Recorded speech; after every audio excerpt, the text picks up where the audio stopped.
something later. They do. Those are all. As a matter of fact, those are all part of the non-disclosure agreement. Well, then they're violating it. Yes, they are. They are absolutely violating their non-disclosure agreements. That's crazy. Yeah.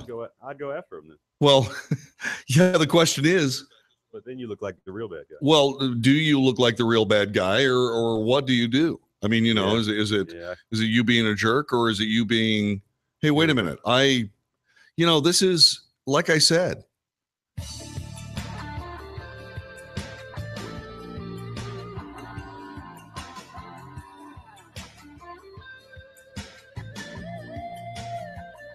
You are listening to the Wells Report. My name is John David Wells. Our telephone number is 844-927-6691.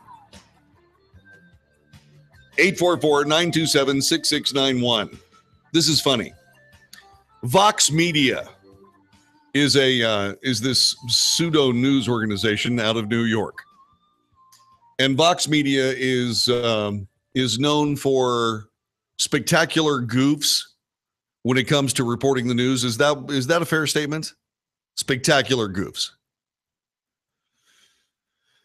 They do, however, have what might be a worthy remedy against sexual harassment. It may indeed be a worthy remedy. Vox Media told its employees there will not be an open bar at this year's holiday party. There will not be an open bar. Yeah, this is apparently amid the flood of recent sexual harassment allegations levied against individuals at media companies, including Vox. In an invitation sent out to Vox Media's New York staff, the company explained that, quote, instead of an open bar, each attendee will receive 2 drink tickets with which they can get alcoholic drinks if they choose. But of course, the Minister of Temperance is going to be standing over them, looking at them going, are you really going to drink? Yeah. This, by the way, oh, this is good. After attendees are given 2 drink tickets, only non-alcoholic drinks will be available. Okay. The change is to help curb any potential unprofessional behavior. The invitation comes after Fox fired its editorial director, Lockhart Steele. Really? Lockhart Steele? Who named Steele would name their kid Lockhart? Stop it. Lockhart Steele last month was fired after a former employee published a blog post on Medium in which she accused a former unnamed boss of sexual harassment. The employee did not name Vox in her piece, but did say she had reported multiple incidents to a human relations department to little avail. Once again, you don't have to name yourself. In this case, you didn't even have to name the director. But somebody got fired anyway. It's like sexual harassment is the golden ticket to get rid of anybody. Seriously, that's great. No whisper campaign necessary. Just say, you sexually harassed me. That's all there is to it. Done.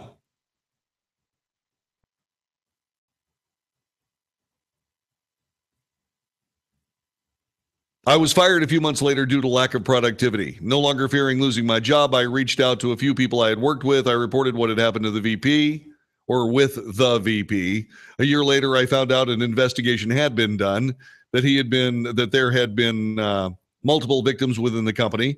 His punishment was being told he could not drink at corporate events any longer. He had too many shares in the company. There was nothing they could do.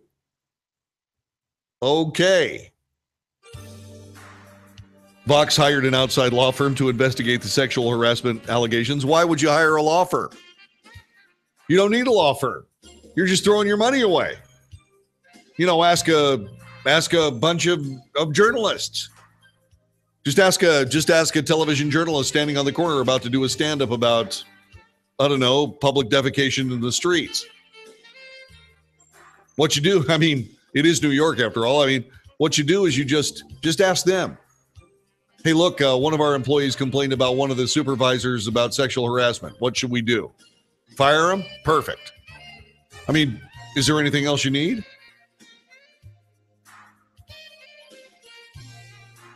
I don't think there is.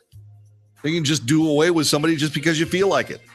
You're listening to The Wells Report. Our telephone number is 844-927-6691. I'm John David Wells. Join us on the USA Radio Network.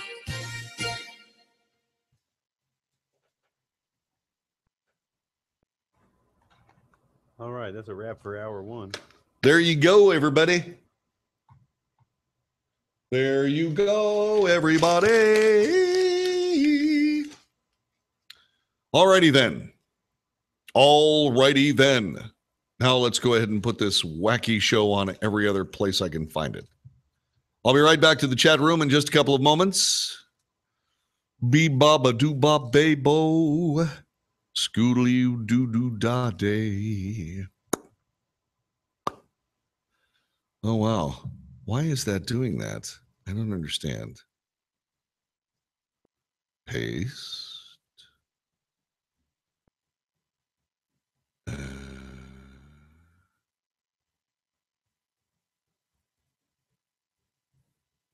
No.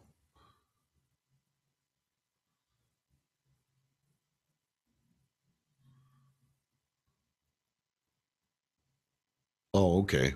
All right.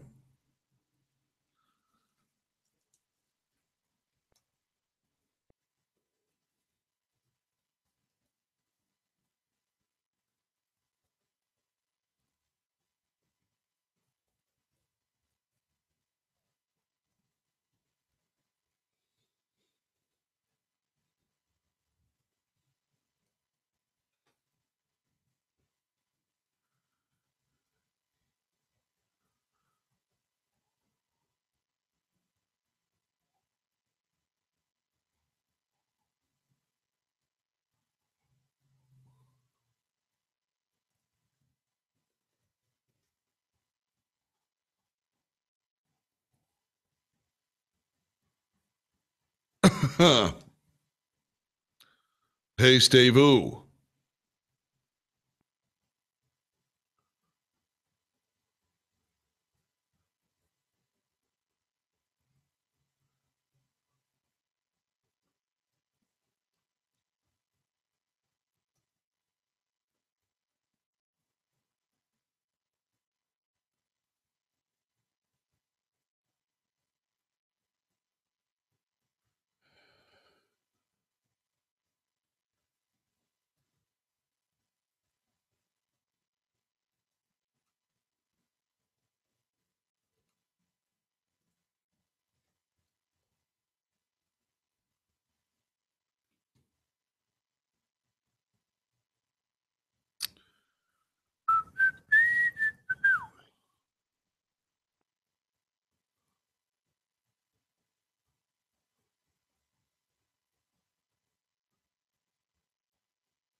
Alrighty then.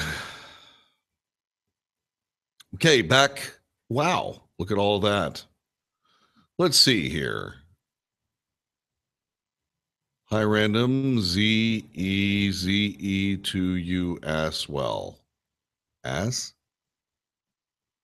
Z-E.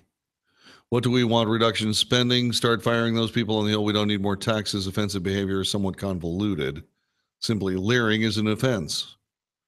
Where is JD buying all those remarkable shirts? Are you being serious? Or are you being a jerk? I'm just kidding. Hi. Welcome to the broadcast on Friday.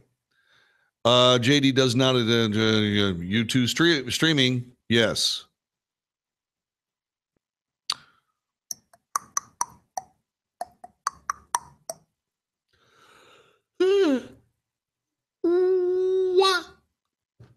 Okay.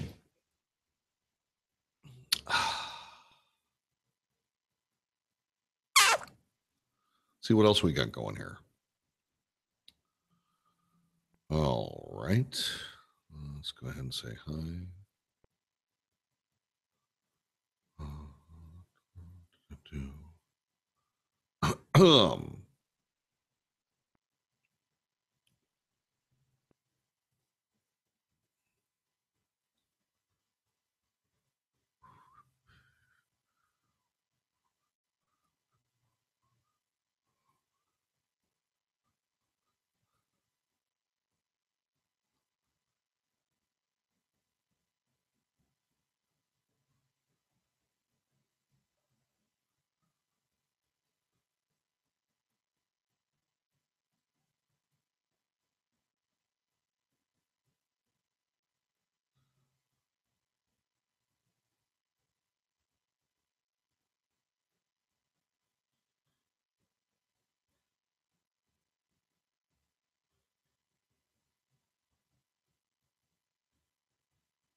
All right, you're back in 1 minute, sir. I'm here.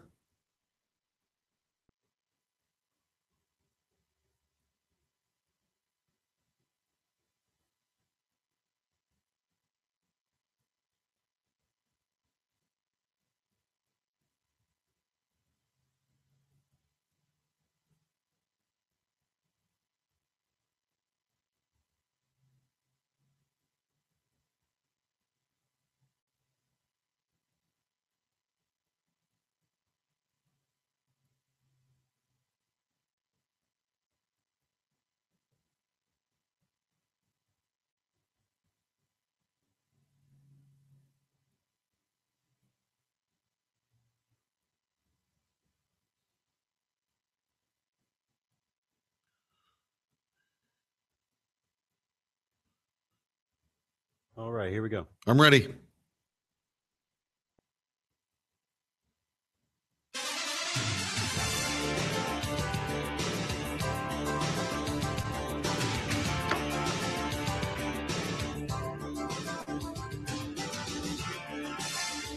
North to south, coast to coast. This is the Wells Report. My name is John David Wells. Our telephone number is 844-927-6691. 844-927-6691. Please join us. It's Friday, December 1st. Getting very, very close to Christmas. Wow. Well, I already got my Christmas present this year. I did. I got this broadcast on the USA Radio Network, and I get to work in Dallas at our flagship station, KBDT. Life is good. I have truly enjoyed this year. It is Friday. That means there's only 2 more work days left in the work week. And I'm going to be here at the radio station tomorrow. We have the AAC football championship game. College football is coming to 11:60 a.m. the 11:60 a.m. KBDT, and we want you to join us tomorrow beginning at 10:30. I'll be here beginning at 10:30. Actually, the pregame begins at 10:45, and then we'll have college football here on 11:60 a.m. KBDT. You don't want to miss it. I was sitting in my house yesterday, and I got a ding on my cell phone, and the ding on my cell phone reported to me that a jury in San Francisco, California, was found not guilty of any of the serious charges against him in the murder of Kate Steinle on Pier 14 in San Francisco. There were 3 opportunities for Jose Inez Garcia Zarate. There were 3 chances that he could be badly and seriously harsh and totally, in my opinion, deserved legal distress. He could have been convicted of first or second degree murder. He could have also been convicted of involuntary manslaughter. He was found not guilty of assault with a semi-automatic weapon. He was found guilty of possessing a firearm by a felon. The jury deliberated for 6 days, acquitted him of first and second degree murder and involuntary manslaughter. Why did this jury acquit Jose Inez Garcia Zarate of first degree murder? Because I'm pretty sure that he didn't plan and premeditate the murder of Kate Steinle. But why wasn't he convicted of second degree murder?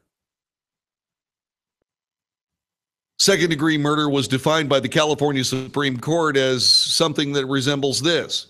Say, for example, if you fire a firearm into a dwelling, into a house, if someone is then hit and killed, that's second degree murder. If you fire toward anyone on a pier or any public area, if you fire a weapon toward people in a public place and somebody gets killed, why isn't that second-degree murder? I don't know. You'll have to ask those idiots on the Kate Steinle jury.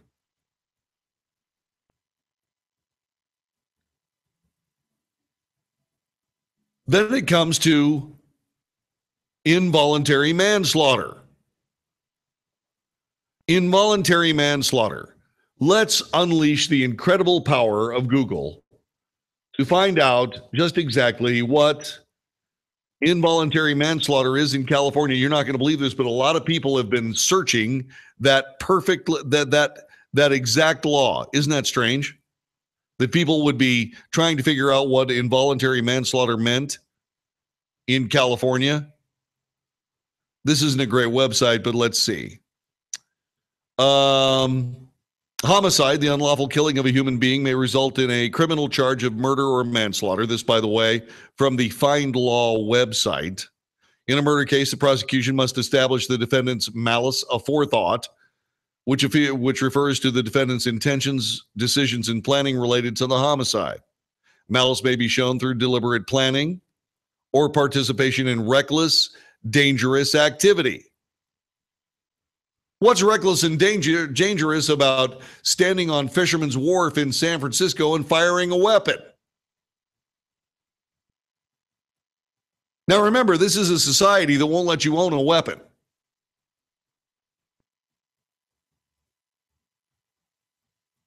They've got more gun laws than Carter's got little pills.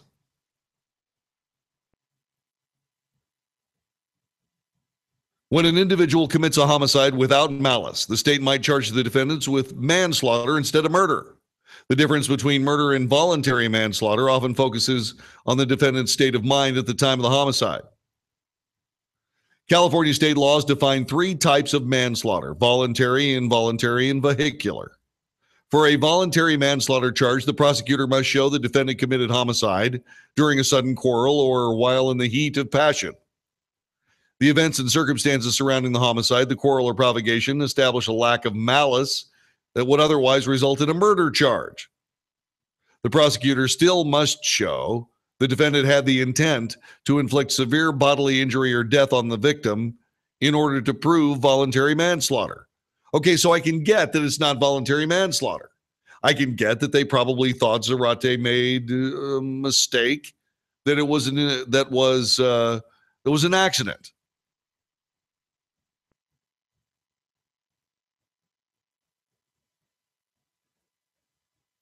Involuntary manslaughter is if something, it was an accident. It was an accident from the get-go. And to me, this particular crime falls between second-degree murder, voluntary manslaughter, and involuntary manslaughter. One of those charges should have rested around the neck of Jose Inez Garcia Zarate. But no, he was found guilty of a felon holding a weapon. And do you know what's going to happen? He's going to be deported for the 6th or 7th time. It'll be the 7th time. He's going to be deported for the 7th time. You think he's going to come back?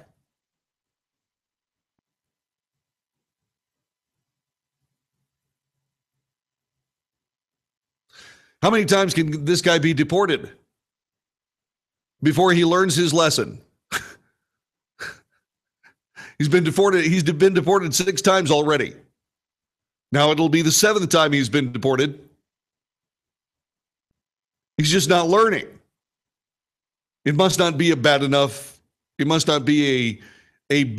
punishment that he just refuses to learn.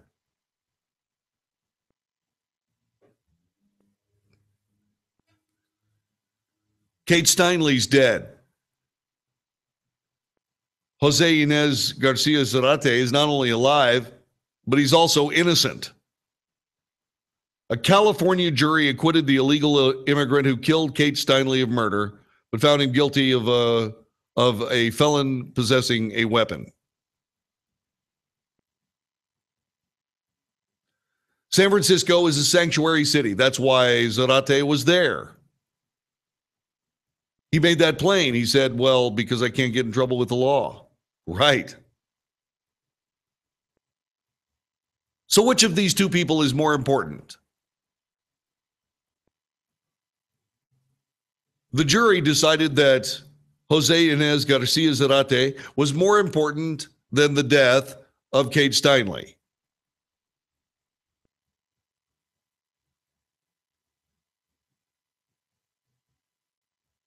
I mean, it's like this guy didn't even get, I mean, it's like he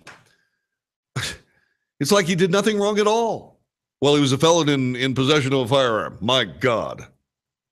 Now, you'd think in California that would be a life sentence, but apparently not. Unbelievable.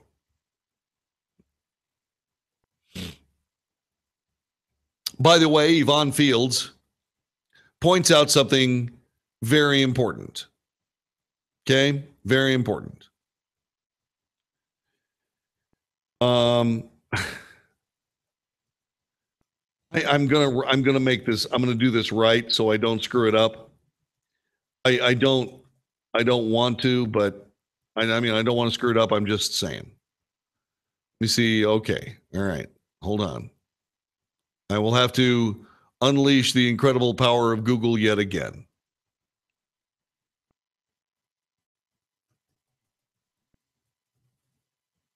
I am typing some very important things into a computer at this particular moment.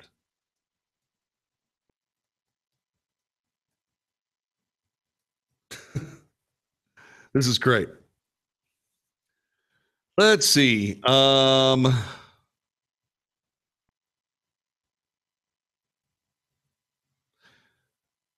Penalties for shooting a marine mammal. It is a federal crime. The Marine Mammal Protection Act prohibits the taking of marine mammal species lives in U.S. waters. Take is defined as to harass, hunt, capture, or kill, or attempted to harass, hunt, capture, or kill any marine animal, any marine mammal. All right?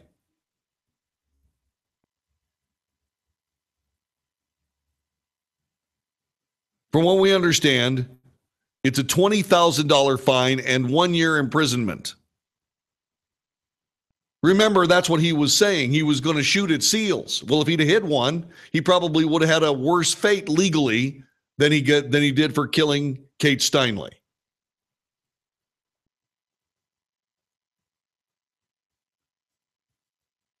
Thank you very much, Yvonne. I appreciate that. It's a brilliant point. Remember, that wasn't mine. That was Yvonne Fields. Yvonne said that, you know, he's lucky that he didn't actually get a seal. He would have been in deep, deep trouble.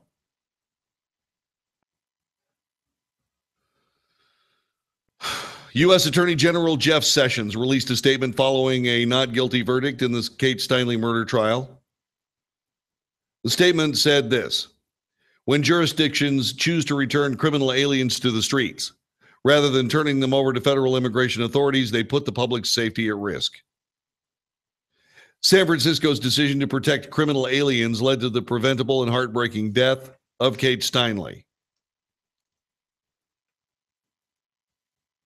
While the state of California sought a murder charge for the man who caused Ms. Steinle's death, a man who would not have been on the streets of San Francisco if the city had simply honored the American law on the books. The people ultimately convicted him of a felon in possession of a firearm. The Department of Justice will continue to ensure that all jurisdictions place the safety and security of their communities above the convenience of criminal aliens.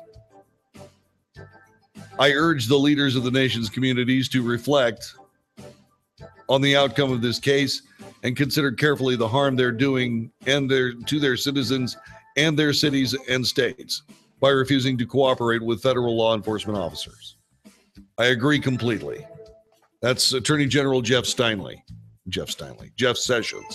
Jeff Sessions may or may not file charges against this guy. I really, really, really hope he does. This is the Wells Report on the USA Radio Network.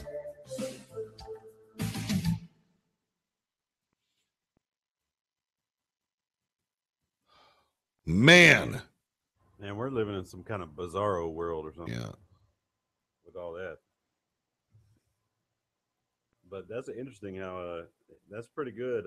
How he could have potentially got more time for shooting the seal. Right. And, California would have done it too because they're big on animal stuff. Well, of course. Animals damn near more important than humans. Yeah. Especially a white human.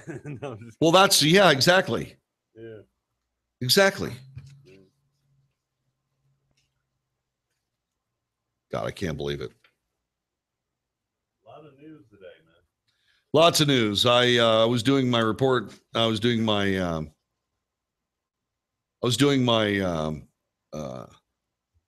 show prep, and man, I got a lot of show prep. Yeah.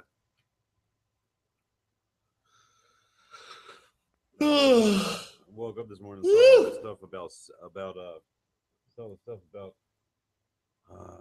what's his name, Michael Flynn, and I was like, golly. I mean, they were just going with that like a breaking news. ABC did a bulletin across the nation. Yeah,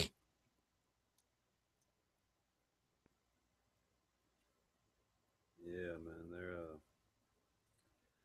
I wonder what'll become of this whole the whole probe, the Mueller probe or whatever. I don't know. I don't have any idea. There's a bulletin here that says Jared Kushner is reportedly at the very senior member of the Trump presidential transition team, who's referred to in court documents in the Michael Flynn plea deal. NBC News says Kushner is the person who directed Flynn to contact officials from foreign governments, including Russia. Flynn has pled guilty to lying to FBI agents about talks to the Russian ambassador to the U.S.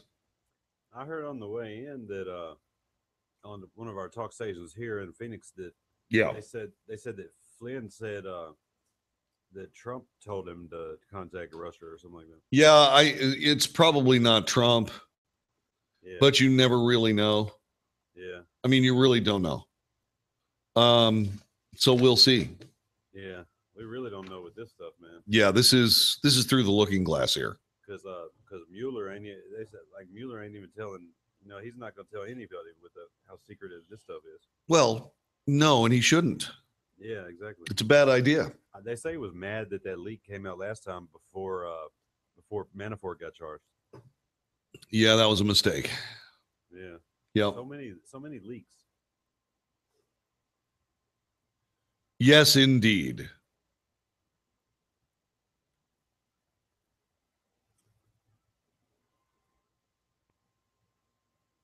All right, we got about 30 seconds.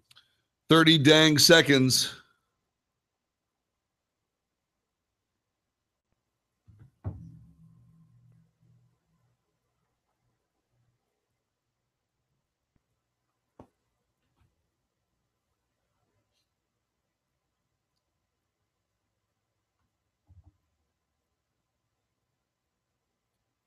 All right, here you go in 10.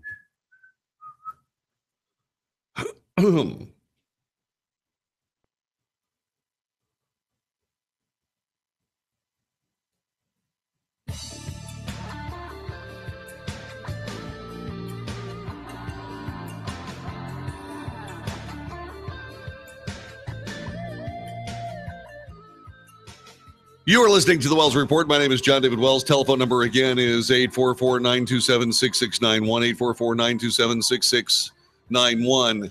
Was the not guilty verdict to the murder of Kate Steinle a miscarriage of justice? Yes or no, and why? Was this a prosecution failure? Or the fault of a loony left jury? Do the people of California deserve all the murder and mayhem this verdict will likely lead to? Will the people of California deserve all the murder and mayhem this verdict will eventually lead to? The answer is completely correct. Yes, it will. The people of California, You know, there was a couple of times during the Obama administration when I realized the president had gone too far and was going to try to go too far, and the American people in a couple of different circumstances told him to stop, and he did both times.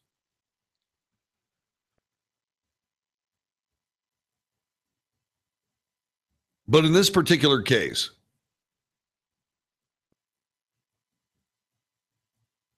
we are simply allowing the murder of a beautiful young woman at the hands of somebody who should not have been in the country anyway.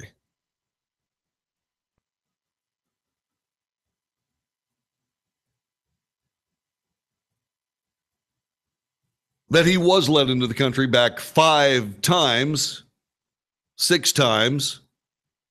Well, actually, he came back 7 times, so he was deported 6 times. That should have landed him in federal jail years ago. I mean, if you come back 3 times, isn't that enough?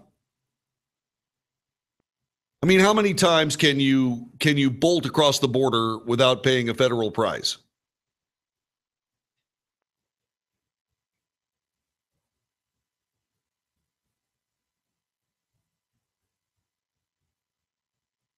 It's unbelievable. Absolutely unbelievable. So the DOJ is levying or considering to levy federal charges. Well, there you go.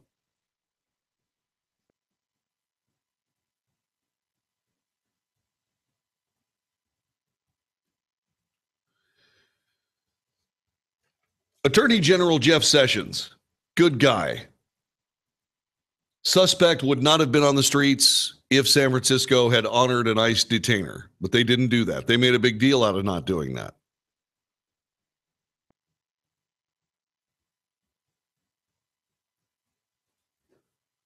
I got to tell you, you know, these sanctuary cities, these lawless American cities, are costing people lives.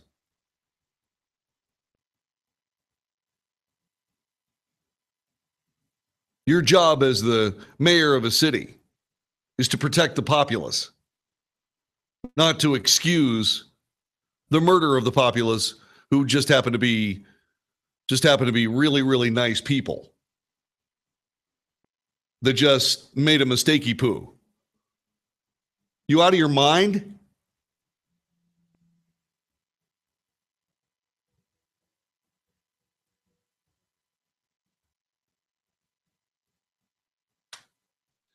When jurisdictions choose to return criminal aliens to the street rather than turning them over to federal immigration authorities, they put their public safety at risk. They do. Outrageous. You know, for the longest time this morning, I was really feeling a lot better until I got a reality shot from our executive producer, the Philip Brown.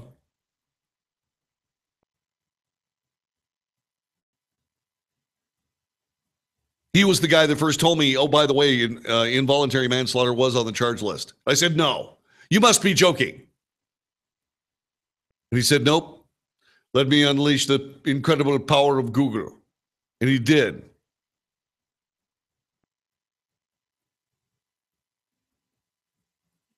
And so you're telling me that involuntary manslaughter, they couldn't get this guy on involuntary manslaughter. Was this a prosecution failure or the fault of a loony jury?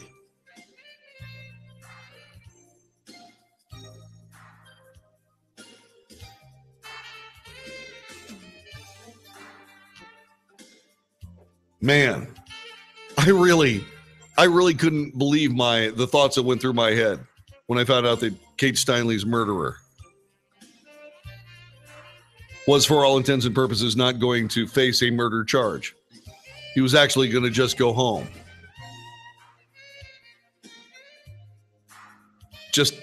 I just can't get it into my head. Just can't do it. And I'm hoping that I will at some day be able to understand the thinking of the typical idiot Californian. This is the Wells Report on the USA Radio Network.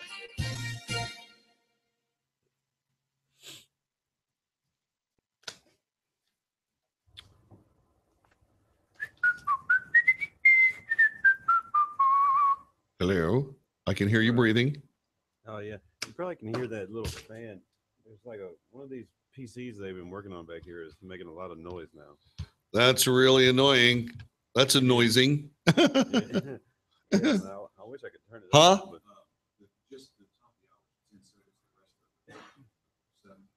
yeah. Yeah, if you can put that now back to the AAC college football championship. Which one? Let me try it again.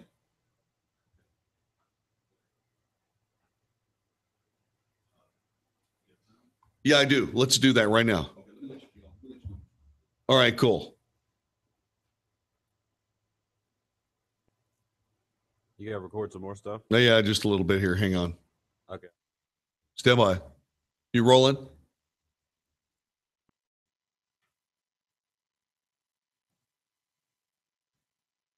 Wake up with a smile and information on Daybreak USA, only on 1160 AM KBDT. Now back to the AAC College Football Championship.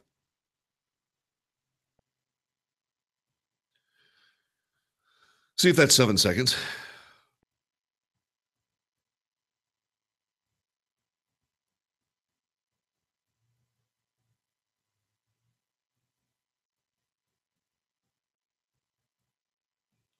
That's 9. Let me try it again. Wake up with Daybreak USA. Wake up with Daybreak USA on 1160 AM KBDT. Now back to the AAC College Football Championship.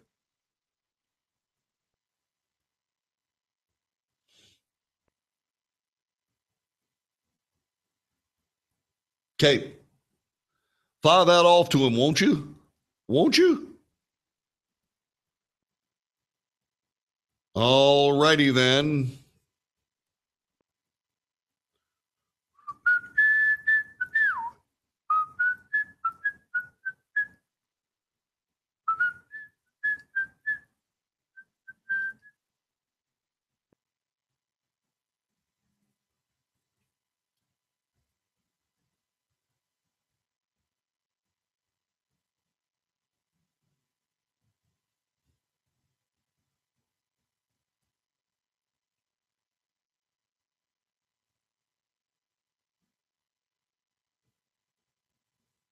Back in 1 minute. 1 dang minute. 1 minute. Wider than a... So, what are you going to do this weekend, Mr. Hawkins? Oh, not much, man. Just probably take it easy. Gonna take it sleazy? Probably take it easy. Go. Maybe go out to eat one night or something. Well, there you go. Yeah, no plans. My girlfriend's kind of sick, so. Oh, goodness. She just caught the thing that I had. Oh, no. Yeah. Oh, no. Yeah. So I'll be probably helping her out, but. All right, here we go.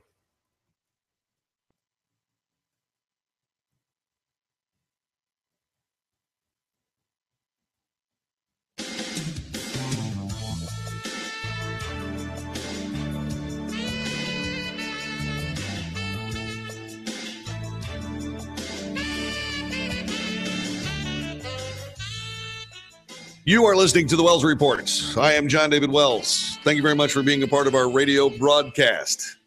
Really do appreciate it. By the way, this came out today. Secretary of State Rex Tillerson, who has had his time as the Secretary of State, said that it was going to come to an end at any given moment. I mean, seriously. He said today that it was laughable that the White House was trying to get rid of him. Tillerson was asked about reports during a photo op with the visiting Libyan Prime Minister Fayez al-Sarraj. He was asking whether or not that the White House is considering replacing him with CIA Director Mike Pompeo. Tillerson said twice, "It's laughable. It's laughable." My executive producer, the Philip Brown, then said, well, he's going to be gone in January. And I said, well, no, we don't really know that he's going to be gone in January. He says, yeah, he's going to be gone. Well, and I said, how do you know? And he says, well, we don't know. We don't know, but we do know that we don't know, but he will not be here in January. And I said, what? He said, very simply, he said, because he was speaking talk show hostese, he said, okay, so we don't know that he's going to be gone in January, but we do know that he's going to be gone in January based on people who don't know that he's going to be gone in January. But we can surmise based on the people that don't know that he's going to be gone in January that he indeed is going to be gone in January. And I said, $5. And he goes, done. So there's now money riding on whether Rex Tillerson, what is it, survives beyond January 31st? Okay. So my bet with executive producer, the Philip Brown, now you know. All right. I cannot believe this. I do not understand this. However, it seems to be happening. What is going on with our college campuses? One of the interesting things with having an executive producer who happens to be a millennial is he's kind of in the college thing, especially since he's thinking about going back to get a law degree of all things. The Philip Brown. Big brain. You know what? We're going to have to change your name. You'll be the Philip Brown Esquire. Wow. So what's going on with your generation, Brown? I mean, what's happening? You seem to be okay, although you have that dry sarcasm and that kind of dismissive disgust that you show people my age. A whiteness forum at Cal State San Marcos happened last Tuesday. It displayed 14 poster boards detailing different ways in which the students say whiteness in America oppresses people of color and society.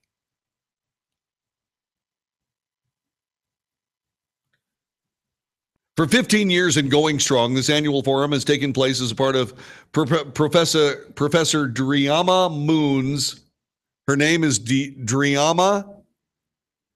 It's Dreama, Driama, or Dreama. Driama Moon's Communication on Whiteness course. The scholar said as she kicked off the 2-hour event inside a large multi-purpose room. This must be the alt-left then. A banner hung in the front of the room indicating the Whiteness Forum is about reflecting on white privilege and racism. Among the topics, mental health services favor whites. Media coverage is based on people against people of color. Hollywood stereotyping, racism in the military, real estate practices that favor whites. This according to their projects. The forum kicked off at noon. 2 spoken poems were performed by students in the class who took the opportunity to express frustration with whiteness. Roses are red, violets are blue, white people are not, and I hate you. Okay, that's not what they said, but it would work. One of the performers, a female African-American student, called Africa the greatest country in the world where we all once originated. This apparently is a poem. The greatest country, Africa is the greatest country in the world where we all once originated. On a daily basis, I'm seen as a threat, but you get a pass because you're white. Really? I'm African American, and by my people and my country I stand. I identify not with the equality of America, but with we the people. Well, you know that some of us are white, right? Another student's poem offered similar sentiments. Whiteness thrives on the hate of everyone. Really? Realize we are all pawns in this chess game. Every day is a day to challenge whiteness.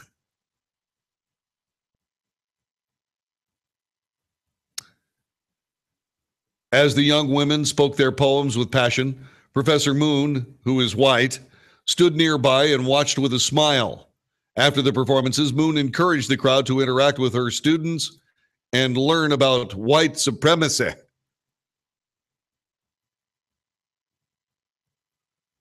One poster board was labeled with hashtag mental health too white. Its student creators argued mental health concerns of white individuals are portrayed as alarming and complex, while people of color are shown as simply being crazy. Another poster board labeled whiteness is the entertainment industry depicted different films and television shows in which white actors had been cast in roles that some believe should have been portrayed by people of color. The students also accused Hollywood of stereotyping, citing as an example Sofia Vergara's hypersexualized character on Modern Family. What about the gay guys on Modern Family? Aren't they sexually hypersexualized?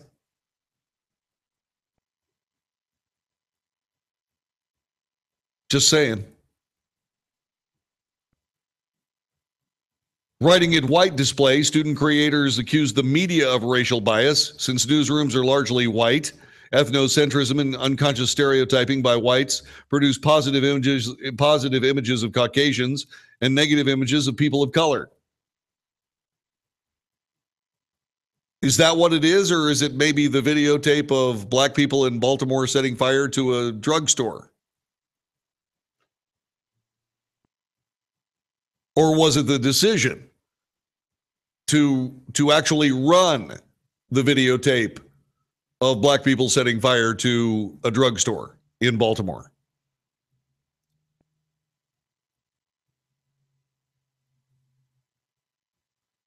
Anyway, I'm trying to figure out just exactly what's going on here. Is Driyama coming up with something that's actually making our society better? Or is college basically a laboratory for creating hatred where none is really present otherwise? I don't know. I'm just asking.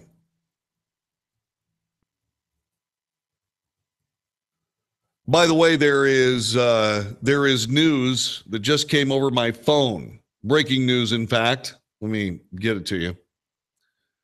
Let me get this to you. This was something that we had been talking about. Interesting.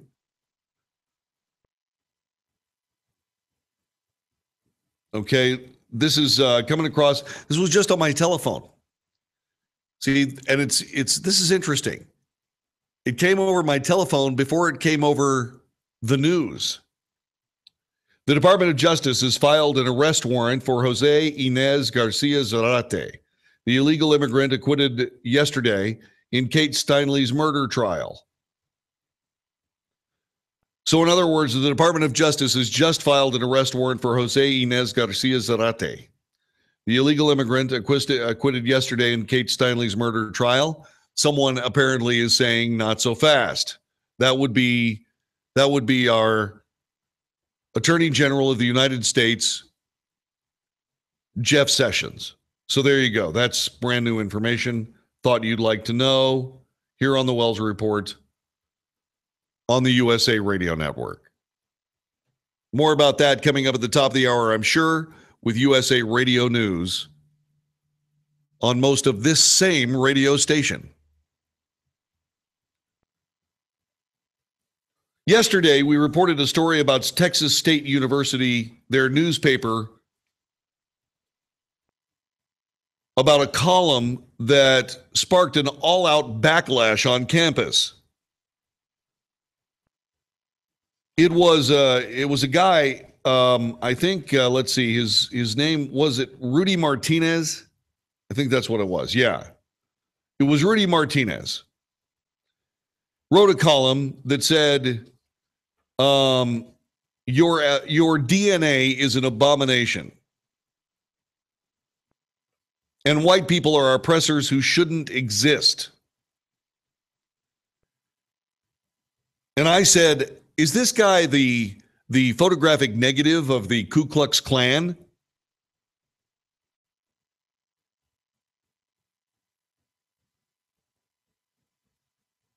Martinez said that white death will mean liberation for all. He also wrote in the column that whiteness is a construct used to perpetuate a system of racist power.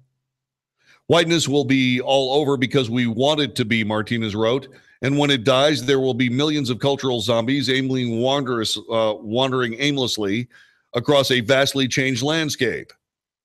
He is a philosophy major. He said in a past article that he was one of the more than 200 people who was arrested on January 20th protesting the inauguration of proto-fascist Donald Trump. Wow. There has, however, been a little bit of a response from the newspaper, or excuse me, not just the newspaper, but also the administration of Texas State University.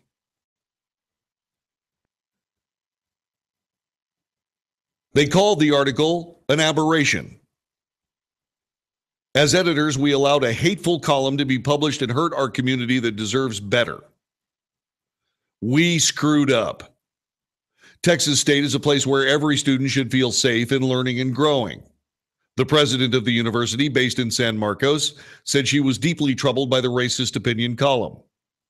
The column's central theme was abhorrent, and it is contrary to the core values of inclusion and unity that our Bobcats students, faculty, and staff hold dear.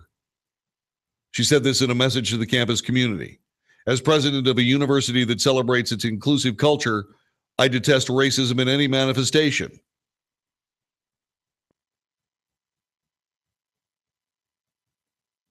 Rudy Martinez has been fired from the newspaper. We fully acknowledge that the repercussions of our actions in allowing for such an incendiary and divisive column to make it into print. We were unequivocally wrong in printing it. It was neither constructive nor appropriate. Thank goodness. The editors received hate mail and death threats over publishing the article and are working on creating more rigorous guidelines that all content must meet in order to be published. Methods of oversight to make sure that all content is more critically edited. They also appear to be fighting off calls for resignations from the university's student body president, who demanded in a letter that the paper's editor-in-chief and opinions editor step down. These individuals knowingly allowed divisive racist material to stain the reputation of this great university. Should these individuals choose not to resign, I'll be calling for an emergency meeting of the Student Service Fee Committee to reevaluate the paper's funding and call for a full divestment of student fees from the Star. There's no reason for 39,000 students to be forced to invest their student fees towards this brand of journalism. The Pan-African Action Committee then said that the student body president, Connor Clegg, he should step down. Yeah. Okay. So the food fight at Texas State is going along just fine. But there is so much more work to be done. We just discovered that Evergreen State College has a section in the opinion pages described as for people of color by people of color. Really? This should be a place where we can be us without being overshadowed by the dark cloud that is living under white supremacy and having to see things from a white perspective. Really? Really white supremacy, huh? You know what you call people complaining about white supremacy in 2017? It's called a lack of true perspective.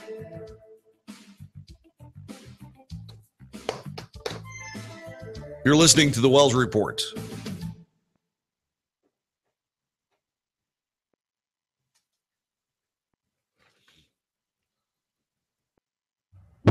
All right. Well, all right. Well, all righty then. What? No, nothing. Do. Huh? Okay, I'll do that too. All right, turn off your microphone, Mikey. I'll call you back in just a moment. No sweat. Just a moment. Here we go. You ready?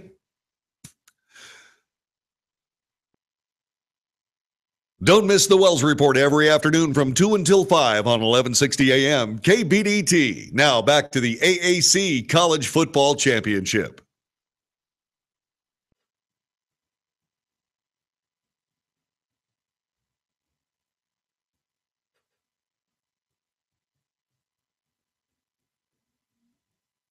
Okay, here we go. Don't miss the Wells Report every day from 2 until 5 on 1160 AM KBDT. Now back to the AAC College Football Championship.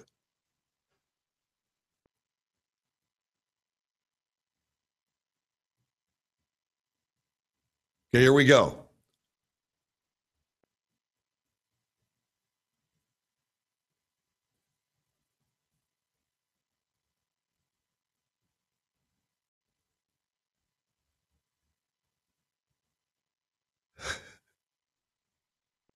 Don't miss the Wells Report on 1160 AM KBDT. Now back to the AAC College Football Championship.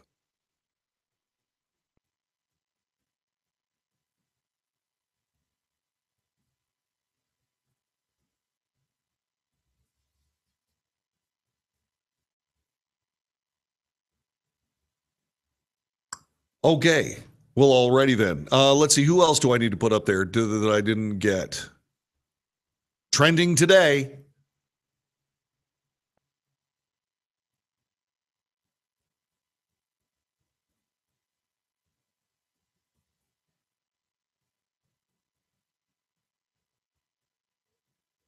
Okay, all right, bye. Okay, you're back, Mike. Awesome. There you go, my buddy boy. There you have it.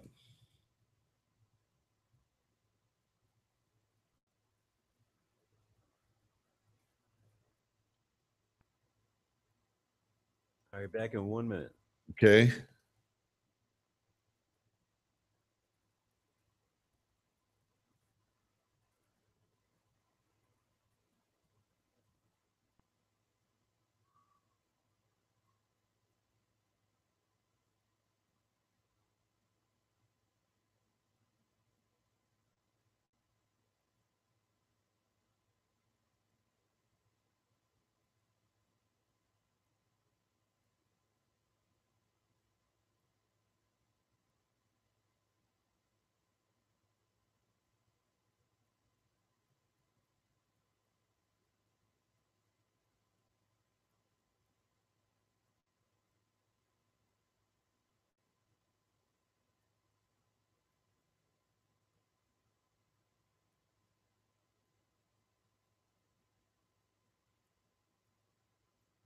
All right, here we go.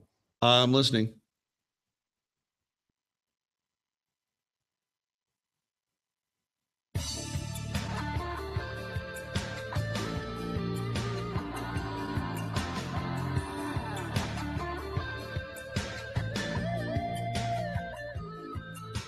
You are listening to the Wells Report. My name is John David Wells. Telephone number is 844-927-6691. It's Friday. I hope you have a wonderful weekend planned. Make sure you join us here. If you happen to be living in Dallas-Fort Worth, Texas, make sure you join us on 1160 AM KBDT. We're going to have the AAC College Football Championship. You don't want to miss it. Tomorrow morning beginning at 10:45 only on 1160 KBDT. There you go. Remember that Charlottesville mess, that Charlottesville protest about taking down the statue of Robert E. Lee, and how counter-protesters attacked the white nationalists at a Unite the Right rally? By the way, I happen to have been to one of those rallies, and it was not a I was not a white nationalist. I was an American nationalist. I don't believe in suppressing American history. Even if it's not the greatest American history in the world, even though it makes us look bad, it is the history of the United States. So not everybody at one of those Unite the Right things was a white nationalist. This was a convenient device. It was foisted on a lot of very serious American patriots. And I'm talking about American patriots who have credentials as American patriots. As I was saying, hundreds of counter-protesters attacked the people from the Unite the Right rally on August 12th. Skirmishes between the two groups led to dozens of injuries as disorganized police stood on the side. According to the people that have been reviewing this, there have been some really unflattering findings on a report about the event. Charlottesville police did not ensure separation between counter-protesters and the so-called alt-right protesters, upset with the city's council's decision to remove the Robert E. Lee statue from Emancipation Park. Officers were not stationed along routes to the park, but instead remained behind barricades in relatively empty zones. City police did not adequately coordinate with Virginia State Police. Authorities were unable to communicate via radio. State police did not share a formal planning document with city police, a crucial failure. Officers were inadequately equipped to respond to the clashes between the two groups. Tactical gear was not available to officers. The breakdown in plannings and coordination between the state agencies produced disastrous results. Neither agency deployed available field forces or units to protect public safety at locations where violence took place. One bright spot is that those who were injured were treated quickly. The Charlottesville Albemarle Rescue Squad ultimately treated 40 individuals on August 12th. Every person who was injured, needed hospitalization, was removed from the scene and received treatment within 30 minutes. A remarkable feat given the circumstances. While the report is highly critical of city police, Charlottesville Police Chief Al Thomas said in August he was proud of how the department handled the event, particularly in light of the constraints Albemarle County and the University of Virginia Police placed on resources to the city. And so there you go. You are listening to the Wells Report. My name is John David Wells. Coming up in just a couple of moments, maybe a little bit of inside baseball. We're going to spend some time talking about this amazing medium that you are currently engaged in listening to. Some remarkable changes are afoot and have already happened. We'll discuss those as we continue on the Wells Report here in just a few more minutes. You are listening to the USA Radio Network. Back with more of the Wells Report in just a moment.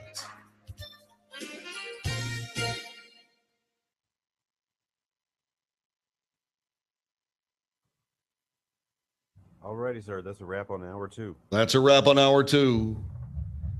It's a wrap on hour 2. If you don't mind, I'm going to step away from the board for just a minute. Okay. And I will be back in just a Whatever. All right, man.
Yes.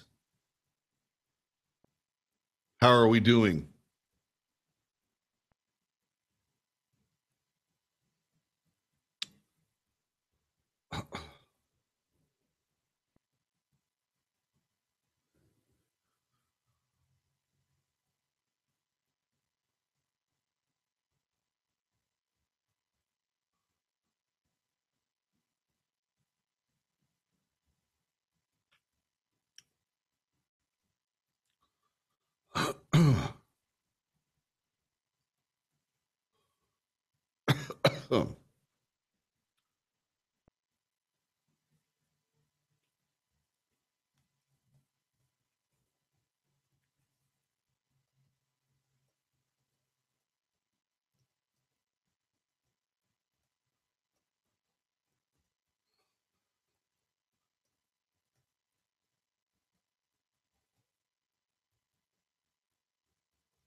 All right, sir.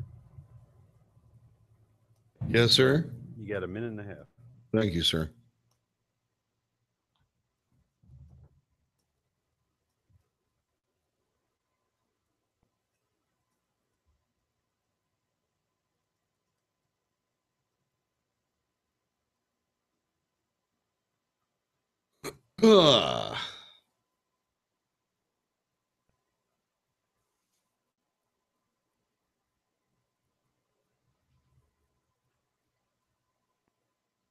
Are they good?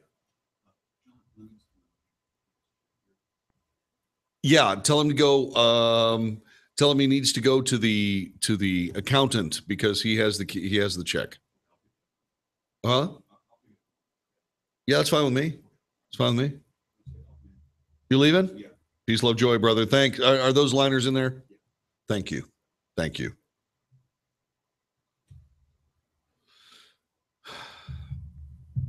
Sean.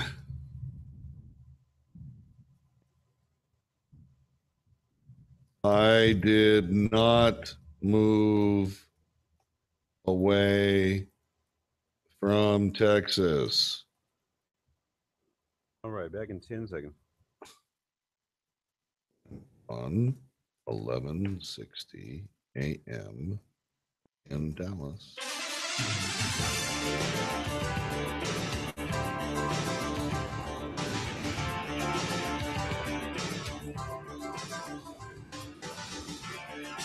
North to south, coast to coast. This is the Wells Report.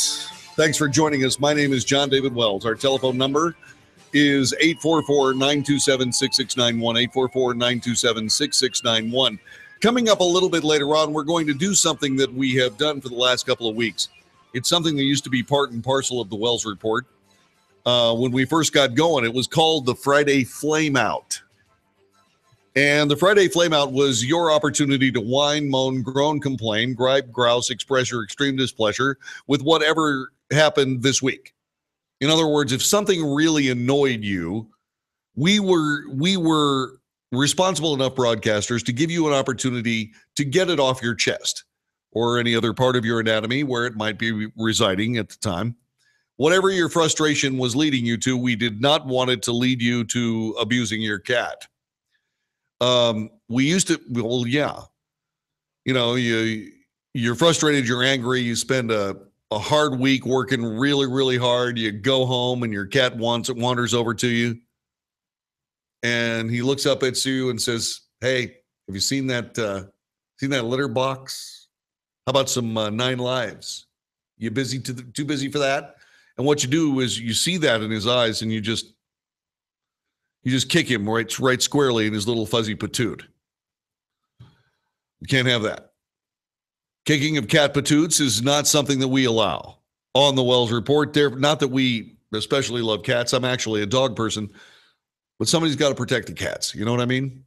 And I will do that, even being a dog person. So all that being said, the Friday Flameout will come up in just about a half an hour from now. whatever complaint, whatever you want to complain about is it's wide open. Telephone number is 844-927-6691.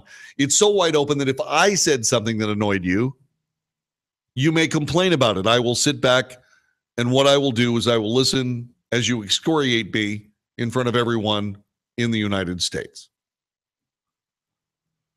See, this was a really popular feature when I was doing a local show, Phil. I mean, it really was. You know, you were there. And the thing about it is now people get to vent in front of the entire country instead of just Dallas-Fort Worth, Texas. All right, so that'll be coming up a little bit later on. A couple of things happened this year that are going to affect you and me and all of us who have anything to do with radio stations in the United States. In 1996, the Telecommunications Act of 1996 was passed. What it did was it put together a package of repeals of many regulations involving United States radio. It made it a lot easier to own radio stations. It made it possible to own as many radio stations as you wanted to. It made it possible for you to have radio stations and television stations in some cases, and newspapers in some cases. In other words, it allowed the about 10,000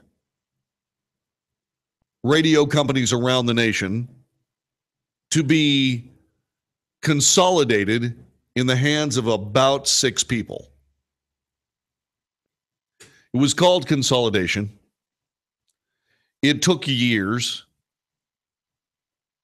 I remember working at one radio station called Sunny 106.5 in Las Vegas that went through, I actually ended up getting checks from 3 or 4 different radio corporations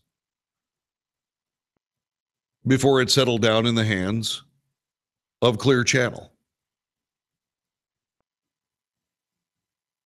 During this consolidation time, there were epically stupid decisions made that dramatically affected radio. Many people have talked about how terrible and awful the Great Depression was. Radio went through its Great Depression, and we're still basically reeling with the results. Between 1996 and today, 25,000 radio workers left the industry, mostly in the programming ranks. People in on-air disciplines, off-air disciplines. We ended up losing colleagues at a frighteningly dizzying rate. But what really hurt us more than anything else was the amazing brain drain. A lot of people who were truly brilliant broadcasters are no longer in this industry.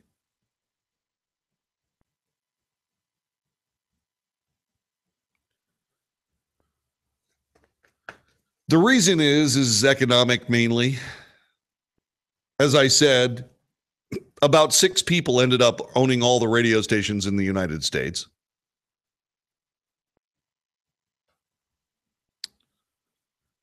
And so what ended up happening was that there were 2 major players. The first of the major players was Clear Channel Communications, a company I worked with back in the mid-'80s. In fact, one of the radio stations I worked at, Q93, in New Orleans, started out as a 5-share radio station and ended up being the market dominant #1 station in New Orleans. And I was there when it hit #1 for the first time. I was the original afternoon guy on that radio station. The radio station made millions upon millions upon millions of dollars. I got paid $27,000 a year to be a part of it. But the proof of concept and the money earned by that radio station made it possible for Clear Channel Communications to prove to investors through public offerings of stock to purchase over 1,000 radio stations. Nobody had ever done it before. The realities of paying the people that were involved in that radio station, on those radio stations, was so great that most of them got fired. I got fired, and then I got rehired, but at a much lower amount of money. I was fortunate to be able to stay in this industry. And the reason that I was able to stay in this industry is because I learned this industry from brilliant, genius people. And that's the only reason I'm still in the industry. But they were bitter and sad days. Some of the most talented people in this country ended up doing something else for a living.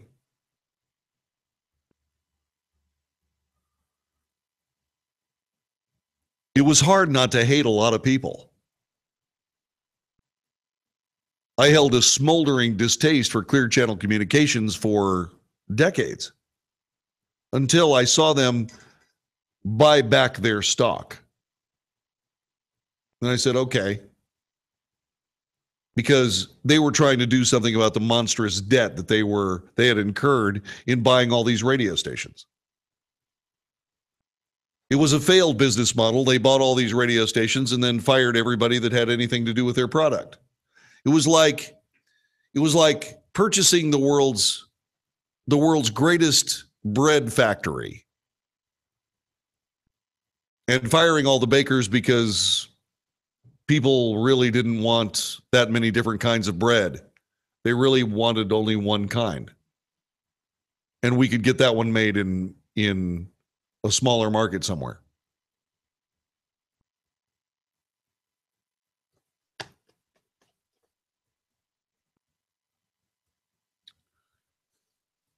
After Clear Channel came a company called Cumulus, a company that was built around two fast-talking guys from North Georgia who turned radio into the new junk bonds. And before you could say, oh my God, what happened? A radio station that had been cut to the bone started cutting bones.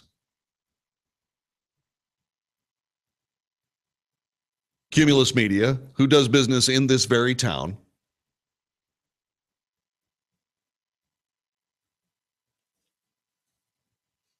is perhaps the most destructive corporate entity that has ever existed in an industry, rivaled only by Carl Icahn purchasing TWA so he could sell off all the airplanes. That's very much the business model that Cumulus followed.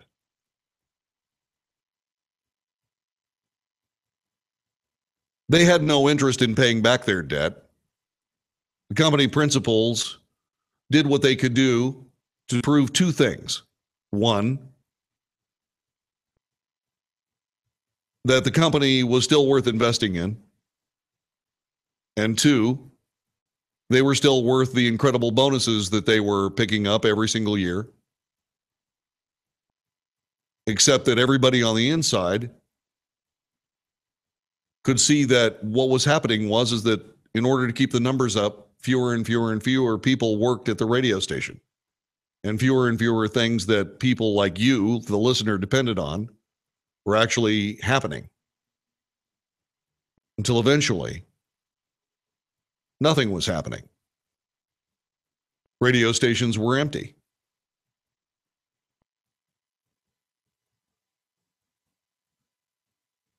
Well, day before yesterday, troubled radio giant Cumulus Media filed to reorganize in Chapter 11 bankruptcy. The Atlanta-based company, which is burdened with $2.4 billion in debt, owns and operates 446 radio stations, broadcasting in 90 U.S. media markets. They used to own twice that many. The company's historic focus had been on mid-size radio markets, but in 2011, believing that large market radio provided an open opportunity for future growth, actually to float the company for a few more years,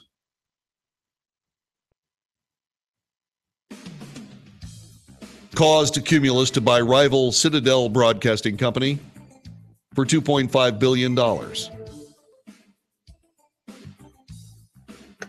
Now Cumulus is on the ropes.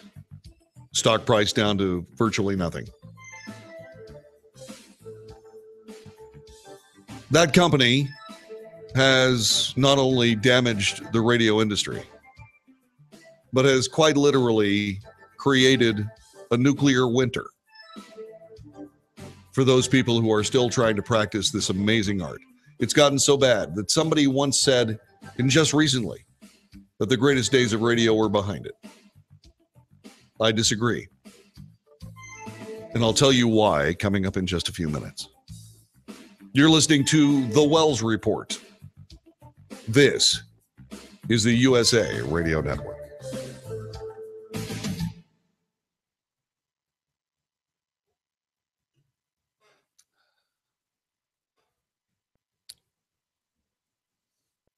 Wow, I didn't even know that stuff. Yeah, well, I lived it. Really? Yep. Yeah, I came to Dallas-Fort Worth, Texas to work at KLIF, which was owned by Cumulus. Mm-hmm. I took them to number one. And they didn't pay me a dime in a bonus, not one. Yeah. They didn't pay me a dime a bonus. They didn't even renew my contract. They didn't fire me. They let me continue working for another year and a half while they made millions. Yeah. And then they fired me. Wow. They gave the show to a kid who took it from 3.0 in Dallas, Texas. Highest numbers they'd had in 20 years. Mm-hmm. 3.0, which I had for over a year and a half. And they gave it to a kid who took the show down the tubes in 6 weeks. Wow.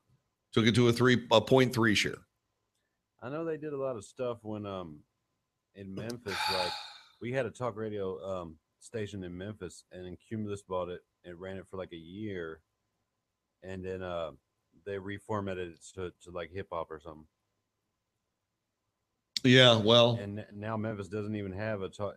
Well, they have a talk radio station, but it's on AM. But that one was on FM, and now it's no more. Yeah, it's really hard. But Memphis isn't the biggest market, but it used to be big enough for Rick Dees. Yeah. I mean, Rick Dees was one of America's preeminent. Yeah. Yeah, there's I know that. See, I guess during some of that stuff that you were talking about, like we were going through our own little things with USA Radio, with the owners and everything. Some of the previous owners in Memphis like got into legal trouble and did some stuff. Mm-hmm. I think I told you about it. Say it again. I said some of the previous owners in Memphis of this USA Radio got into some legal trouble and stuff. Yeah. And I think I told you about it before, didn't I? Yeah, somebody said something about it. Okay. Well, yeah, we went through that, and then another guy bought it and moved us to North Carolina. And then we moved out here. So we were just dealing with that kind of stuff. Well, I'm glad you stuck with it. Oh, yeah. Somebody most recently told me, though, like, if you're looking for long-term stability, that not to be in radio, is what they said. Well, I kind of disprove that because I've been on the air every day for 44 years.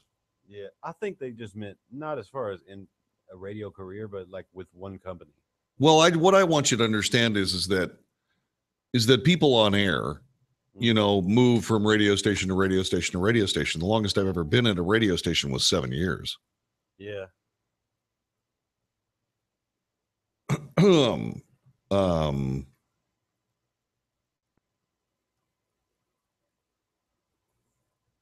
But I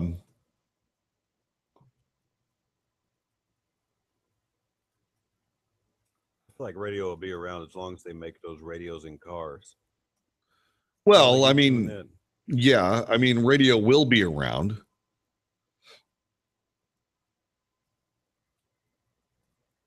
All right, you're back in 10.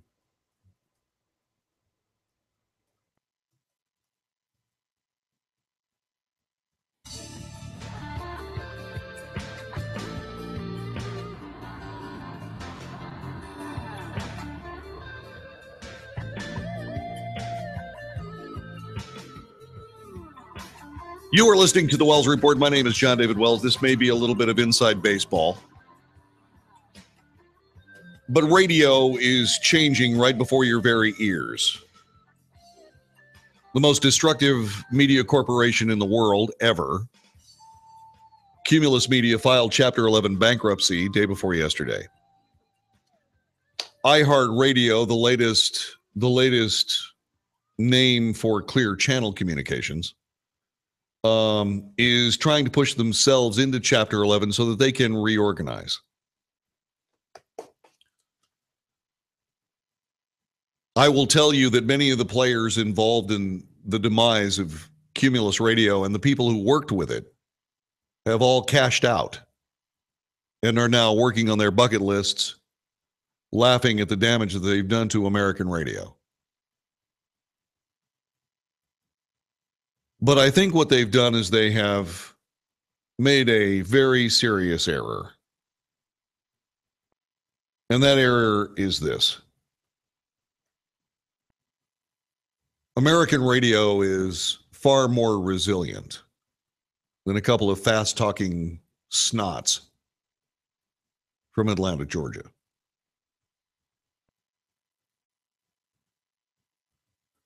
The aforementioned snots and their minions, made a lot of money thanks to people like me who they didn't pay a lot of money to.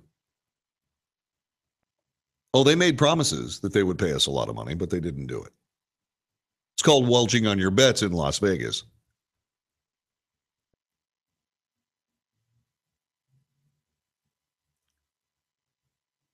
But I'm still in radio. And I followed up my work at one of America's worst radio corporations with 7 years of work at one of America's greatest radio corporations.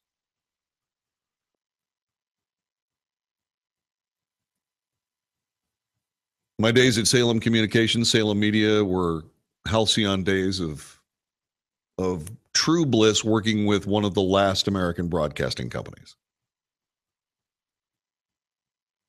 I have been able to consolidate that success into what I hope to be even greater success, working with another of America's great radio corporations, this time a network, the USA Radio Network.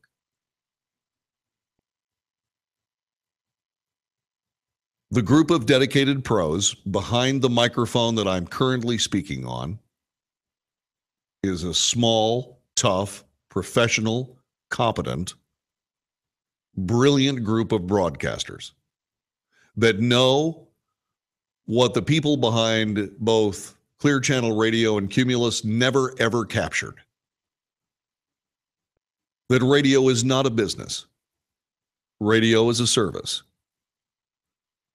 Radio is not something that creates noise on a radio frequency that you sell advertising on so that you can qualify for a bonus and a new Porsche and be able to retire after screwing everybody else over so that you can get on with your bucket list. Radio is a service not to clients, but radio is a service to listeners. You. The people outside the glass we work for. Radio is charged with operating in the public interest as a public trustee. Cumulus and Clear Channel, iHeartMedia, has failed because they turned it into a business. It is not a business. It is a service. If you have a carpetbagger's mind, interested only in filling that bag of yours with cash, radio is only a business you can destroy. And they did. But if you are a true broadcaster, like the people I work with now, and you know that radio is a service to the listeners and a business built around sponsors who believe in the work that we do,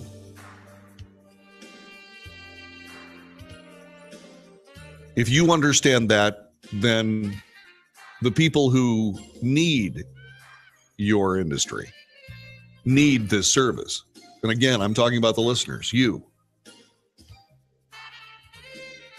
They will reward you with riches that go far beyond money. It's been my privilege to be a broadcaster through the greatest times of radio and some of the worst. I say that radio's best days are ahead of it. And I'm going to prove that here every afternoon on this amazing company, on this amazing network called the USA Radio Network. Join us. This is the Wells Report. Back with the Friday Flameout in just a moment.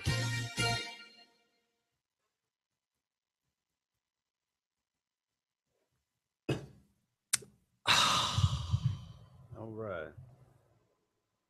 I'll say one thing, man. We definitely, like me and just small group of people, like you said, we all worked together and kept this thing going, like through some tough times. Yes, you did. Because it's worth it. Yeah, yeah. Oh, I mean, it's worth it to wake up and do something that you don't hate doing. You know, like yeah, some people go to work like and go, I gotta go to work today. You know, like, and I don't do that. It's, you know, I don't wake up like all dreading to go to work and stuff. It's actually fun. Well, yeah. And that's what everybody's always told me it was about, is finding something to do that you don't, you know, something that you love to do.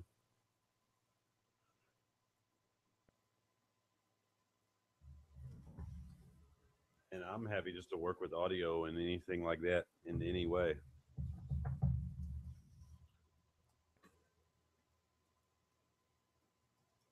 You know, it beats doing manual labor and stuff like that, man. Yep.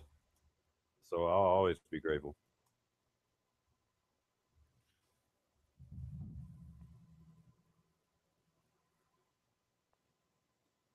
Sometimes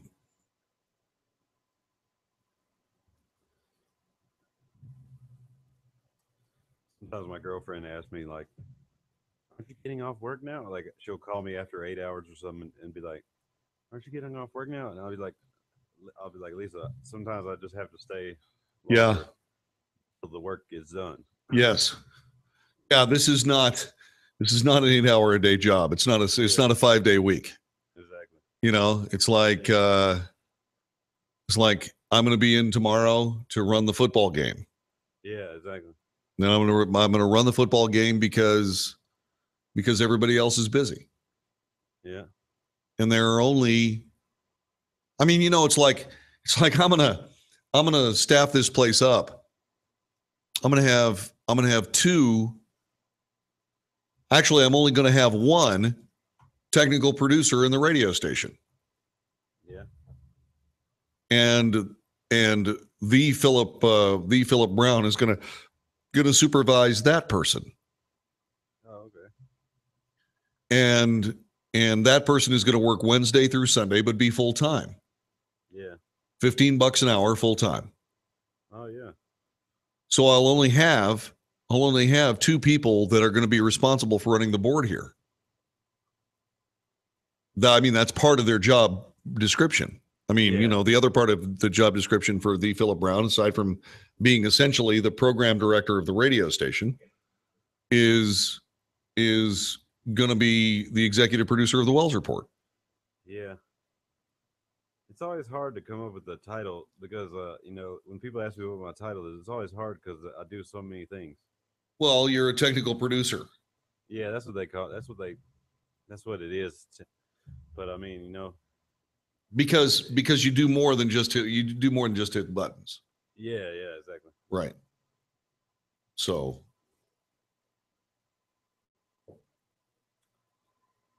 I mean, I called Vicky. I called the magnificent Mara Meyer, who was the first producer I had. Mm-hmm. And I called Vicky, executive producers, and because it's an executive producer situation. Yeah. I'm on the air. I'm doing something. I'm too busy. Here we go. Okay.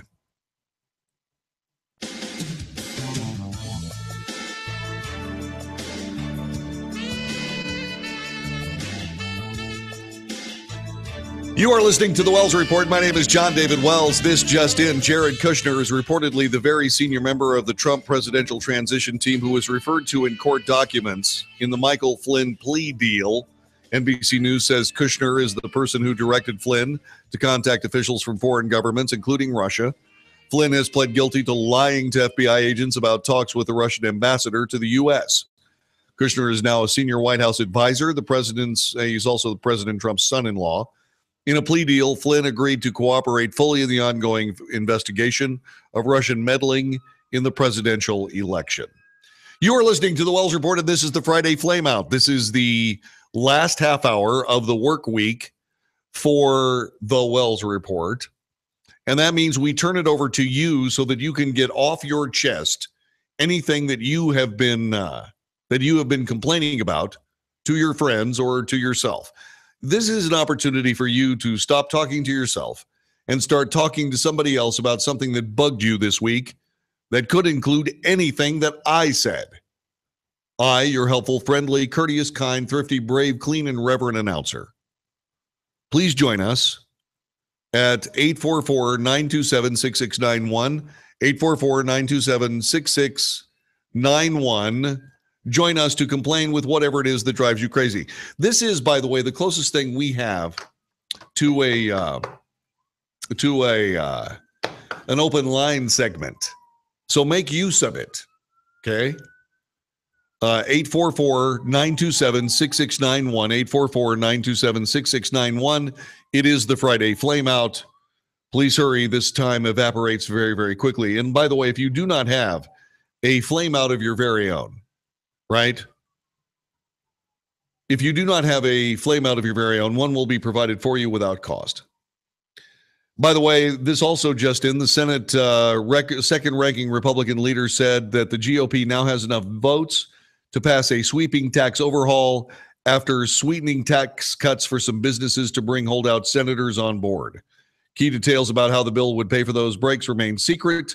We have 50, we're trying for more, said John Cornyn, the senior senator from the state of Texas, who's also the Senate Majority Whip. He said as he entered a closed-door meeting where GOP senators were briefed on latest changes. Okay, so there you go. Once again, this is the Friday Flameout, 844-927-6691, 844-927-6691. It's amazing to watch the mainstream media, who's decidedly leftist, do their absolute dead level best to make absolutely inexcusable conduct okay, inexcusable political conduct or inexcusable conduct on the part of politicians in the United States okay. After President, this is from Molly Pauletta in the Arizona Republic. Okay. After President Trump mockingly called Senator Elizabeth Warren Pocahontas at a Navajo Code Talkers event this week, layers of outrage swept Native American communities. Navajos and others in Arizona denounced the remark as an unmistakable slur, saying it minimized the tragedies that marked the real Pocahontas' life while distracting from the veteran Code Talkers' contributions. They also skewered the tone-deaf backdrop for the comment, a portrait of former President Andrew Jackson, who earned the nickname the Indian Killer on reservations for his deadly policies. By the way, you got to look at this for what it actually is. Where were the Navajos when Elizabeth Warren was fraudulently using a non-existent Native American past to get a job as a professor at Harvard? I mean, no one in the Navajo Nation thought that that was an inexcusable slur against them. Then just exactly if some white woman with high cheekbones can misappropriate Native American ancestry and heraldry, if she can do that and actually trade on it to get a job, if that's not some kind of an affront to the heritage of the Navajo, what would be? This has been on my chest. I wanted to get this off my chest, which is why I was looking for the Friday Flameout. All these people are saying President Trump brought up Pocahontas. Well, he did make a mistake, which we discussed this week on the Wells Report. The Philip Brown pointed out that the actual name of that particular politician was not Pocahontas, but Pocahontas. Pocahontas. If indeed the president had used Pocahontas, then no one would have been, or even would have had a basis to be upset, because there was no female Indian Native American historic figure named Pocahontas. Only a fake that somehow was able to avoid fraud charges. That really annoyed me. Really. Just truly annoyed me. Friday Flameout in progress. Our telephone number again, 844-927-6691. Logan in Arlington, Texas. Welcome to the Friday Flameout. Yes, sir, and thank you for having me on. I love watching your YouTube live broadcast. Seriously, folks, north to south, east to west, and worldwide, if you have not logged in and seen this, you have missed a great show each and every day. Yeah, there are two chairs in the background. On the two chairs in the background, right? Yes, I love those two chairs. The two chairs in the background. Anyways, yes. My Friday Flameout is, again, I feel bad for the women that have been badly treated. Yes. But does this take 7 days of continuous media coverage when I'm sure that other things are going on in the news too? Again, I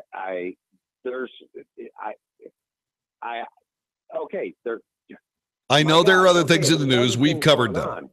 Yeah, we've been able to limit our coverage to only one or two segments of that horrifyingly awful story. And it gets, every time it starts to die, somebody else gets caught. Today it was Blake Therenhold. And I'm going, seriously? I'm serious. Come on. Let me get that right.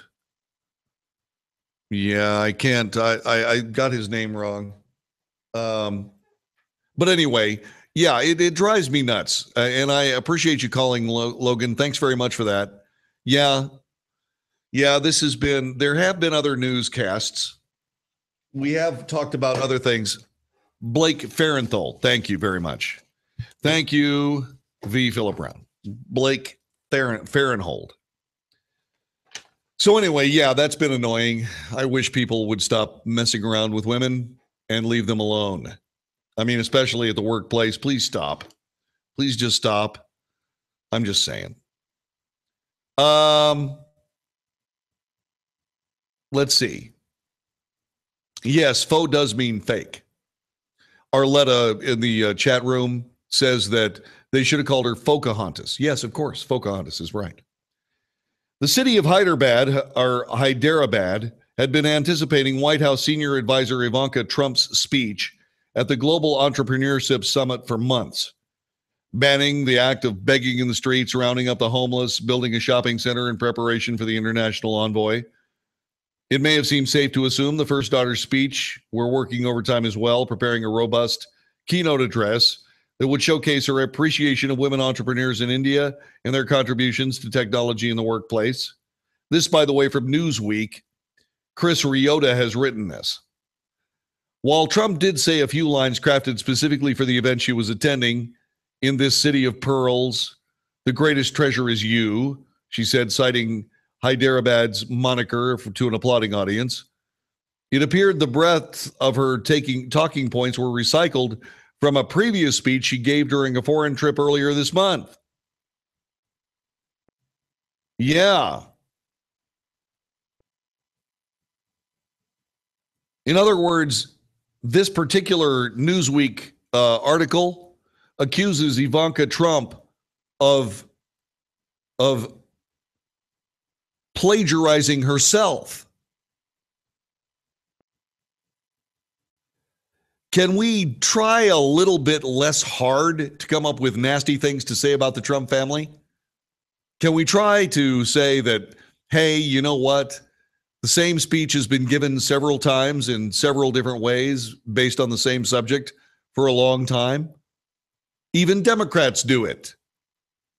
Chris Ryota, you ought to be ashamed of yourself.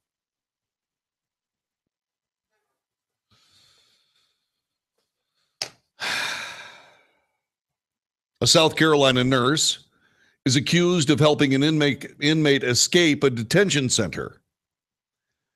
This so that she could have a physical relationship with her. Catherine Heckman, a former nurse who worked at the Chester County Detention Center, allegedly aided Sean Lyles in his escape from the jail's property. Heckman and Lyles had been having a relationship for months, and the nurse had helped the inmate escape at least 6 times from the detention center in October and November. Wow. He was about to finish his sentence, was allowed to do jobs around the center. He was also granted permission to leave the property. Heckman was charged with sexual contact with an inmate and aiding an escape from prison. She was booked into the detention center and released on $22,000 bond. Lyles was taken to the South Carolina Department of Corrections, was charged with 2 counts of escape and attempted escape. He was sentenced to time in the detention center for burglary charges. Apparently, he had stolen the virtue of a nurse. So there you go. That's something else that you need to keep in mind on this, the Friday Flameout. Running out of time now. 844-927-6691. 844-927-6691. I was discussing the media earlier today.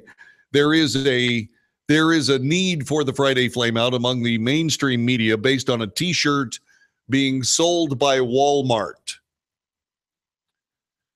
This is kind of cool. Following a complaint from a journalism advocacy group, Walmart has ended its online sales of a T-shirt that the group argued sent a threatening message. What did the T-shirt say?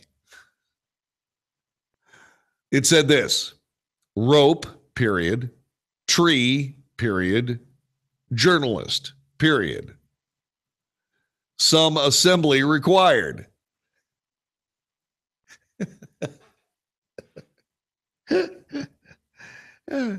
This apparently is a shot at shoddy journalism around the country.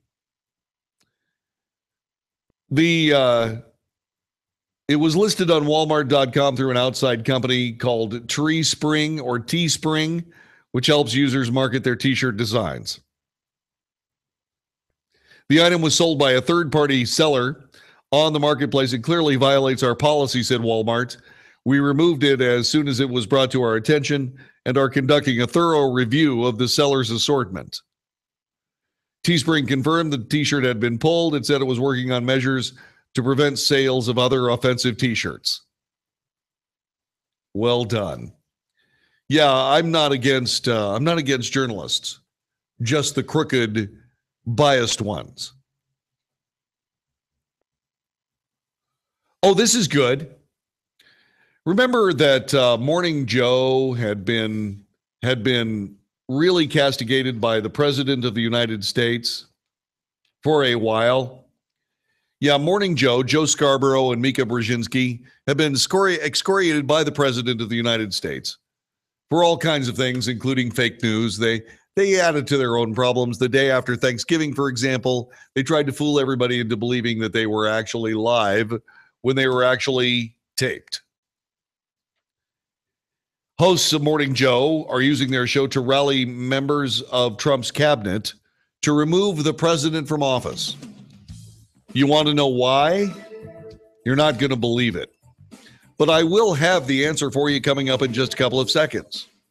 Once again, and by the way, Arletta Jordan, one of our dear friends on the Wells Report, did want to bring up that Martin Luther King did the I Have a Dream speech all over the American South.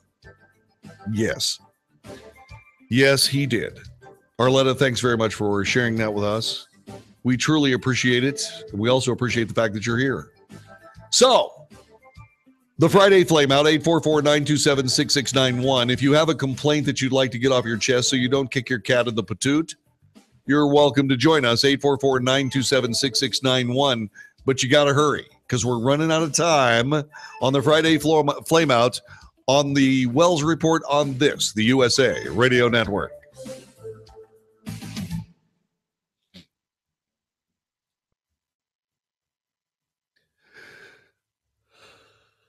Alrighty. Let's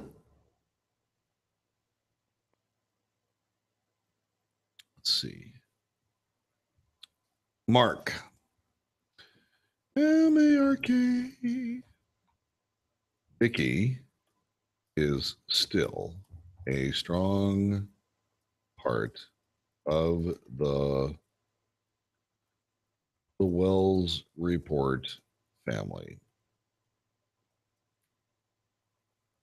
Indeed,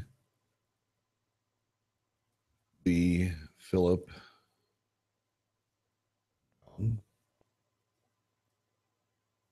was the show's second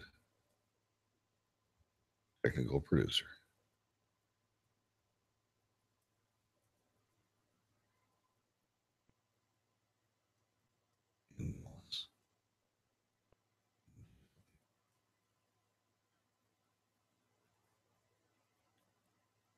She is currently working to finish her communications degree, broadcast communications degree.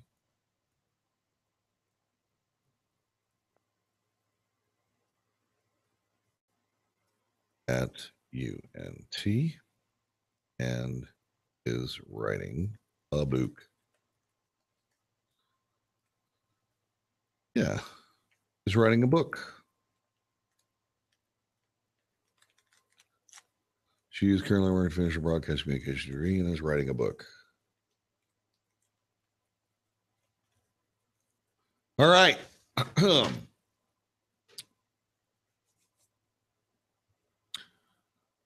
You know something? It's going to be dark. It's going to be very close to dark when we finish the broadcast in the coming days. Oh, yeah. Yeah, it gets dark early now. Yeah, it really does. We hated to think she and her hubby were thrown out in the cold. Not at all. Not at all. They're still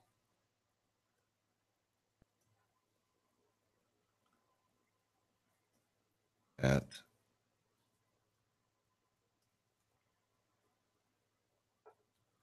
the answer.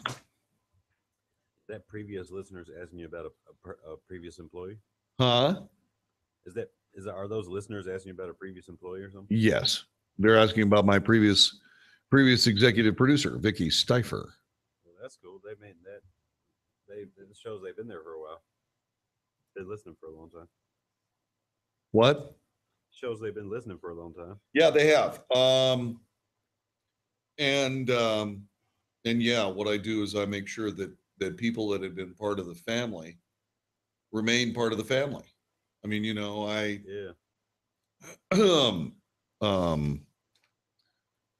Scott Jones is now a math teacher in high school. He's a high school math teacher, and is also mostly blind now. Did you know that? Yeah, Scotty's almost blind completely. I think he's legally blind. You can see a little bit, but not much. All right, here we go. Okay. 5 seconds. Yep.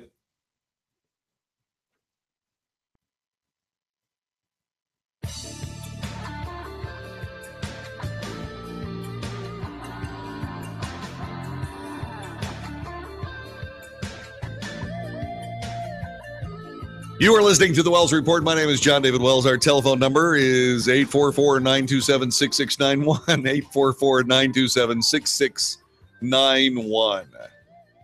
So Joe Scarborough, Morning Joe, Mika Brzezinski, his now significant other, have been really pummeled by the president of the United States, and they have pummeled back. Joe Scarborough made the ultimate error a couple of days ago of accusing Donald Trump of being afflicted with dementia. He is up the ante from dementia and is now calling for members of the Donald Trump cabinet to remove the president from office. The cabinet-led coup could happen via the 25th Amendment, according to Joe Scarborough. This is sedition, by the way. What Joe Scarborough is doing is committing sedition. That amendment to the Constitution, adopted in 1967, deals with replacing a president who is no longer able to discharge the powers and duties, which these hosts say applies to Trump due to his apparent mental incapacitation. If you've been around mental health issues in your life, the pressure heightens, it gets worse, Donnie Deutsch said on Friday. And we should be frightened now. We should be, well, there's nothing glib about it. At what point does Donnie Deutsch say that you go Article 25? Deutsch said he's been able to diagnose a change in Trump's mental state. I've known him for 20 years. I spent hours and hours and hours with him, everything from negotiating leases to all school functions, to hours and hours of interviewing him on my old show. He's not the same guy. No, he's a president now. It changes you. Donnie Deutsch says you take a guy who's mentally unstable and put him under pressure, and you can see that he's getting a little crazy. No, he's not. He's not at all. And then, of course, there's Scarborough, who says, I think he's got dementia. Yeah, my mom has dementia, so obviously Donald Trump must have dementia too, said Scarborough. She had pre-dementia for several years. My father's death, the pressure on that's when we really lost her. Yeah. Scarborough says that Trump's confidants agree that Trump has mentally devolved. Right. So all I can say is that the president of the United States is being diagnosed as either having dementia or being a sociopath, depending on which misdiagnosis from somebody who has no business talking about it in the first place. And oh, by the way, when it comes right down to it, the only medical doctor that ever diagnosed a president with any kind of mental disorder was Ben Carson, when he diagnosed President Obama as a psychopath. He was talking with his chief advisor, Armstrong Williams. I know Armstrong, good guy. I've actually filled in on his radio broadcast a couple of times. Williams said that Obama looked elegant on the night of a State of the Union, and Carson responded like most psychopaths. It's why they're successful. It's the way they look. They all look great. He's trying to sell what he thinks isn't true. He's sitting there saying these Americans are stupid. I can tell them anything. When we started thinking about the lies told to pass Obamacare and many other things, lies that he knew were blatant lies. Yeah, that's psychopathic behavior. And that was diagnosed by a real doctor instead of a guy who's not. Joe, stick to your lane, okay? What I think you ought to do is you ought to just keep kissing Mika and try not to embarrass yourself, okay? The executive producer of the Wells Report is the Philip Brown. My name is John David Wells. Thanks very much for listening this week to the Wells Report. See you next week for more on the USA Radio Network.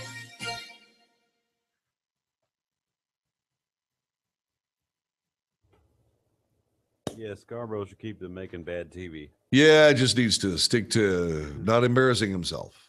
Good luck on that. All right, man. Well, hey, have a good weekend, man. All right. Thank you, man. I appreciate it. You guys be good and you take care and have yourself a good weekend, okay? All right, you too, man. I'll see you on Monday. All right, my brother. Take good care. I'll see you Monday. Bye. Bye-bye.